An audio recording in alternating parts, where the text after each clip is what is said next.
بسم الله الرحمن الرحيم. يكيك إلى كرامات حضرة شيخ حسام الدين قدس الله روحه الأقدس كرزمارا حاج علي رزمارا كنخز وزير إيران بو أجرته جريانكي للصالنامي الدنيا أما مكتوبة اشتكى مجليك بقول قديم للصالنامي يعني في أول للصالنامي الدنيا أم جريان أجرته لصفحي صو شصو يكي شمار شانزكيا أفرمي شمار حفدكيا عفوا شمار حفدكيا أفرمي رزمارا أما أجر البتا عبد الحسيني أورن داستانك النقلكا كان ما يندي سابقي بجاري قروس بوا الله روجي جنابي نخز وزير رزمارا هاد بمالي إيما لو كاتا تمسار سفاي وسناتور نيكبور ميواني من بون دانشتبون لمالا ونخز وزير كهاتو ديارة لخدمتي ابوني وبزيراي لكراو قليانيان هنا بو كيشان وتي من قليان ناكيشم تشايان بو هنا تشايكي داناو قسكان من لباسي شوراي ملي او سردما اقليه واكثريه هاي شوراي ملي والله لبريكا هيك كيشا جنابي نخز وزير وتي هرشي خوابي هر اوي هرشي خدا بخاد حمانست ام جمله يود عبد الحسيني اورنغله من كم تركنش كاوم لازم دجي ما بلام ام جاره نازام شلون بو برسيموت مري جنابي نخز وزيرم هيتو داستانێکی تیاشێ بۆ مامجێڕیتۆ فەرمی بەڵێ هەر وەختێک ئەکەومە فکری ئەو داستانە واقعیۆ ئەو جەرەیانە واقعیە کە بۆم پێش هات اعتقادم بە خوا و بە ڕۆژی قیامەت و بە معنەویات زیاتر ئەبێ ئیسا هەر قەستم بوو بۆتان بجێڕمەوە گوێم بۆ بگرن با بۆتان بجێڕمەم جەرەیانەی کە بۆ من پێش هاتووە ئەڵێ وتمان پێمان خۆشە فەرموو ئەڵێ فەرمووی لە ساڵی 1309 شەمسی تازە لە دانشکدەی سنسیری فەڕەنسا دانشکدەی نظامی سنسیری فەڕەنسا گەڕابوومەوە بۆ وڵاتی خۆمان بە دەرەجەی سەروانی و فارغ التەحسیل ببووم لەو دانشگا سەروانی ئەرتەش ئەڵێ بە مەئموریەت هاتین بۆ وڵاتی هەورامان چوینە ئاوایی یەک پیانەوت تەوێڵە مهمانسەرایەکی تیا بوو کە خۆیان پیانەوت خانەقا صاحبی مهمانسەراکە بە شێخ و مرشدیان ئەناسی پیانە و مرشد و شێخی حسام الدین بوو ئەڵێ کە چوین هەرکەس ئەچوو مەجانن و ئفتیخارەن پەزیرایی لێ ئەکرا لەو خانەقا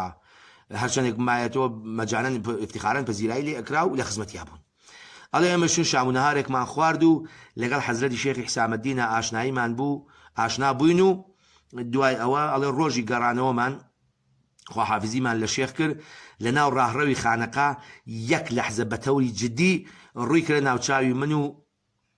فەرمووی دەرسیمایە تۆ میبینم 20 ساڵە دیگەر ڕئیس الوزرای ئیران خواهی شد ئەم جوملە بەسەر تیتری ساڵنامەکەشۆ نووسراوە لە ناوچاوی تۆ ئەبینم کە 20 ساڵتر ئەبی بە سەرۆک وەزیری ئێران ئەبی بە نخست وەزیری ئێران ئەڵێ ئەمەی وت و لە ساڵۆنی پەزیرایی لە داڵانەکە خارج بوو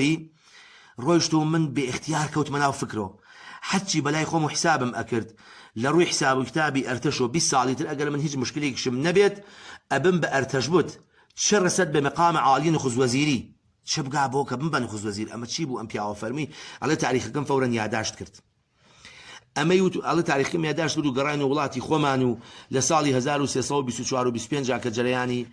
جمهوری کوردستان لە مەهاباتا بە ڕێبەرایەتی و پێشەوای قازی محەممەد بەرپا بوو ئەڵێ لە وەختا بۆ سەرکوبی ئەو جەرەیانە هاتین بۆ کوردستان ئێمە هاتین بۆ کوردستانات هەواڵم پرسی هەواڵی شێخی حسامتیان فەوتی کردووە 1380 فەوتی کردووە ئەڵێ دقیق 20 ساڵ لە 1329 من بووم بە نخست وەزیری ئێران ئەڵێ کە وەختێک ئەم داستانە حەقیقیی گێڕاوە ئاغای نخست وەزیر بۆ ئێمە جەنابی تیمسار سەفایی بوو یا سەناتۆر نیکبور بوو لە ساڵنامەکان نووسراوە کە متاسفانەوە لە بەردەستمانی ئەڵان دەقەن ناوەکەی یا سەناتۆر نیکبور یا تیمسار سەفایی بوو ئەڵێ قلیانەکە بەدەستیەوە بوو ئەوە نەغەرقی تەعەجوبوونەیە توانی نەدای بن نەیبا بۆ دەمی ئەڵێ نخست وەزیرتی بۆ تەعەجوب ئەەکەی ئینسان خاڵی بێ لە هەوا و هەوەس ڕووی لە خوا بێ و خەریکی خوادۆزی بێ خوا بەهرە و بەرەکەتێک ئەخاتە قەلبیۆ سەفایەک ئەخاتە قەلبیۆ زۆر پشتی پەردەهای لەوە عەجیبتریشی بۆ زاهیر ئەکات و دێنتە بەرچاوی ئەمەژێکی تر بوو لە کەراماتی حەزرەت شێخی حسام الدین کە مستەنەد دە و دیارە شخصێک ئەیگێڕێتەوە کە نەسۆفی بوو نە دەروێش بووە و بڵێ تعسوبێکی بێ شخصێکی حتا شیعە مەزهەبیش بووە و پیاوێکی سیاسی بووە ئەمە لە ساڵنامەی دنیا ئەم داستانە نەقڵکراوە کە حەزم کرد بە بیگەرمە بۆ خۆشەویستان و بۆ دۆستان انشاءالله بێتە باعیسی محبەتی زیاتر و سەفای قەلب و خۆشویستنی زیاتری پیاوانی خوا و دۆسانی خوا. والسلام عليكم ورحمة الله وبركاته.